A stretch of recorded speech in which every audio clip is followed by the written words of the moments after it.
Has there ever been a time when Michael Jordan showed up in an NBA Finals and you literally looked at him and said, yo, he ain't show up?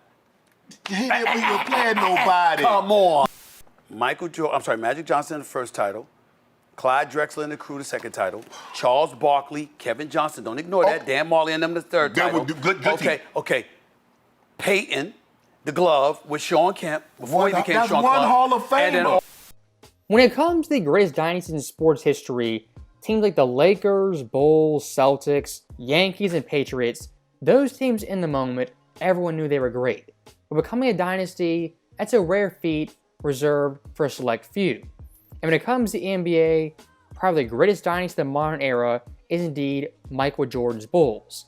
And looking at those Bulls teams nowadays, the common narrative from fans as well as the media is the Bulls dynasty was bound to happen, the competition was weak, and Michael Jordan had so much help. When in reality, that's all narrative and revisionist history. Tell me the guy that he faced that was the equivalent of Kevin Durant in the NBA Finals. Michael Jordan. He beat Magic for his first title. Magic was 73. You're a terrible liar. For someone like Shannon Sharpe, who witnessed Jordan's career live through the 90s, him revising history like that is pretty pathetic. But for a lot of fans, that's what they really believe. They think Jordan had so much help, his teams were so great, being 6-0 was simply bound to happen. Now, looking at Jordan's career, if you've watched it, studied it, looked at the stats, read the stories, you know becoming 6-0 was never guaranteed, and even winning championships was never a foregone conclusion. And looking at all those series individually, despite being super dominant playing great, there's certain moments, shots, big quarters, big games that changed the series and made the Bulls invincible. I am inevitable. We're down to 5. Jordan putting moves on Russell. We're down to 2. Now to 1. Here's Jordan. Yes! It is all over. Perfection. For Michael Jordan's finals resume, if you look at big games, big shots, iconic moments, there's basically one of those in every series. In a lot of ways, that's a great thing. In other ways, it's not so great. For example, look at 1992. The moment in that series, the game everyone looks at, is Game 1 in Chicago. Jordan in the first half drops 35, has the shrug, is on fire from deep.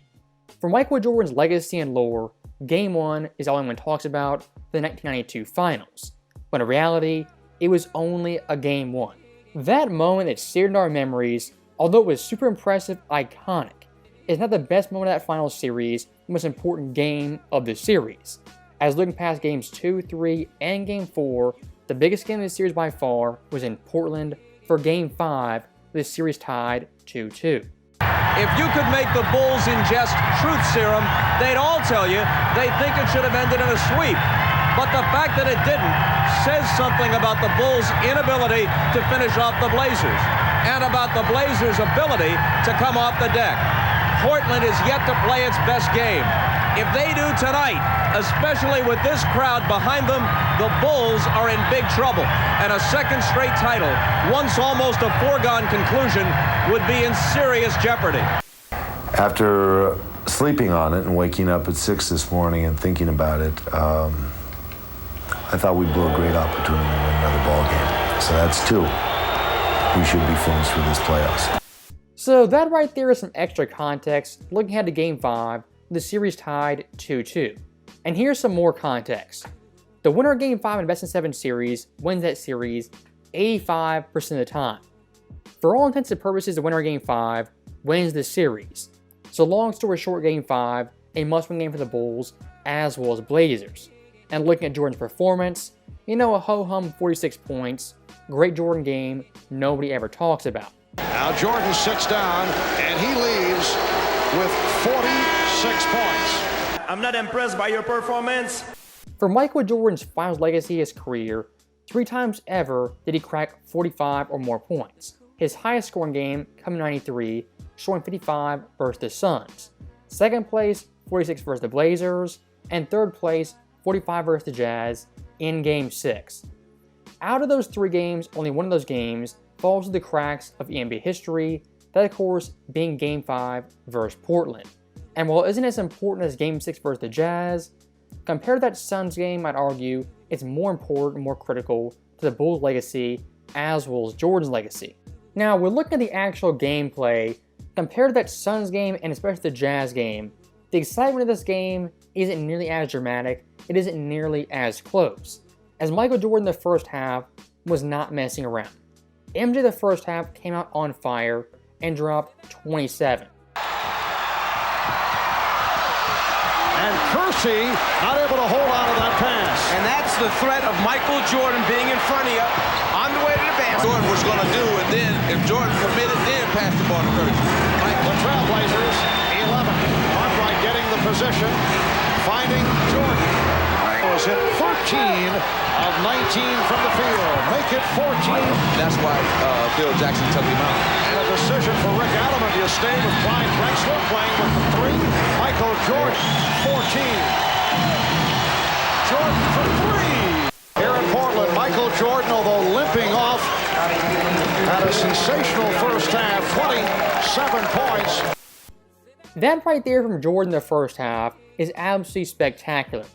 And when defining being clutch, having the clutch gene, we always look at the fourth quarter, final 10 seconds to gauge how clutch a player is. But looking at this first half, Jordan, undoubtedly clutch in a must-win game. And one thing I do want to harp on is Portland's home court advantage. In a game 5 like this, the crowd was going absolutely nuts in the first quarter. But Michael Jordan in the first half being so dominant, so spectacular, having the Bulls up comfortably, the crowd this game was a non-factor. If you want to define being clutch coming through big, having half like that in Portland defines being clutch and defines rising to the occasion. As looking at Portland's home court record, 92, 33-8, 91, 36-5, 1990, 35-6. Those 3 years combined, Portland's home court record was 104-19, a win percentage of 84.5%, and this year's postseason, a very impressive 9-1. That right there, for the context of this game, is a very important detail. Also, one very important detail that I haven't mentioned is Michael Jordan in this game didn't just score 46, he shot 61% from the field. Tax it as much as possible. Well, he had a switch off to Jordan. Blazers, 56. Marwood, something like that. Here's Jordan. Nice backdoor setup. Don't trap it at half court. Livingston is back, replacing Grant, who a moment ago picked up his 4th. Here's Jordan. Jordan, 43. Ball game. For this year's final series, Bulls vs. Blazers, both these teams were evenly matched. And honestly, the Blazers had more depth and overall talent. But if you want to compare the difference maker, it was indeed Michael Jordan being much better than Clyde Drexler, who in his own right was a top 5 player. Clyde, this game to his credit, played very, very well, a 30-point double-double. When you're playing Michael Jordan, a 30-point double-double, despite being very impressive, simply isn't enough. Because Michael Jordan in the finals, he drops 46 points on 61% shooting. If you look through finals history games with 45 plus points scored on 60% shooting, there's 4 such games all time. Number 1, Jerry West, 1966. Number 2, Wilt Chamberlain, 1970. Number 3, Michael Jordan this game. And number 4, Giannis in 2021. Like I said earlier, Michael Jordan's finals resume has so many great games, iconic moments, even the best games get lost to time.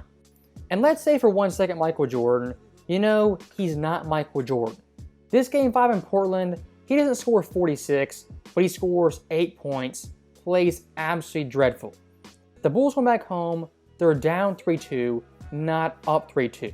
For Jordan's overall legacy, what does that mean? At the very least this series, it's going 7. At the absolute worst, they're losing in 6 and blowing a 2-1 lead. If Michael Jordan isn't Michael Jordan, that reality could have came true. But Jordan being so great, so phenomenal, virtually flawless on the big stage, that's why those hypotheticals are indeed hypotheticals. So that right there is the end of the video, and I'll say one last thing. When it comes to the Bulls finals competition, Jordan's finals competition, yes, those teams never beat Jordan. And to their credit, they came very, very close. But looking at a team like Portland, just because they lost to MJ doesn't mean they weren't great and a worthy opponent. As looking at Portland 1990-92, compared to the Bulls' overall record, only had 4 less wins.